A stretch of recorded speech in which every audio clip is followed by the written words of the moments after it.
রাজধানীর মিরপুরে অসহায় ও দুস্থ শীতার্ত মানুষের পাশে দাঁড়িয়েছে সামাজিক সংগঠন ডিডাফ ডেভেলপমেন্ট সোসাইটি। সংগঠনের পক্ষ থেকে শনিবার বিকেলে মিরপুরের দারুস সালামে গাবতলীর কোটবাড়ি এলাকায় প্রায় শতাধিক মানুষের মাঝে শীতবস্ত্র কম্বল বিতরণ করা হয়। তীব্র শীতের প্রকোপ থেকে রক্ষা পেতে নিম্ন আয়ের মানুষের মাঝে উষ্ণতা ছড়িয়ে দেওয়ার লক্ষ্যেই এই উদ্যোগ গ্রহণ করা বলে জানান আয়োজকরা। অনুষ্ঠানে প্রধান অতিথি ছিলেন ডিডাফ ডেভেলপমেন্ট সোসাইটির সেন্ট্রাল সদস্য মোহাম্মদ মহিউদ্দিন।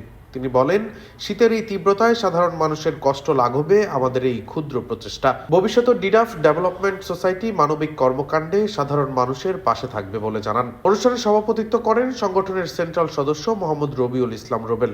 তিনি তার বক্তব্যে বলেন, সমাজের বিত্তবানদের অসহায় মানুষের পাশে দাঁড়ানোর আহ্বান রইল। কম্বল বিতরণ কর্মসূচিতে বিশেষ অতিথি হিসেবে ছিলেন মোহাম্মদ নজরুল ইসলাম সুজন, মোহাম্মদ আলী আহসান, মোহাম্মদ হায়দার মিয়া, মোহাম্মদ নূর মাহমুদ রমজান, মোহাম্মদ সেলিম, শ্রী পাপ্পু ঘোষ সহ আর অনেকে। হাড় কাঁপানো শীতে কম্বল হাতে পেয়ে অসহায় ও বয়স্ক মানুষের মুখে হাসির রেখা ফুটে উঠতে দেখা যায়। পর্যায়ক্রমে এলাকার আরও বিভিন্ন স্থানে এই কার্যক্রম অব্যাহত রাখার চেষ্টা করা হবে বলে জানায় সংগঠনের সদস্যরা। ডেস্ক রিপোর্ট, দৈনিক ডেস্টিনি।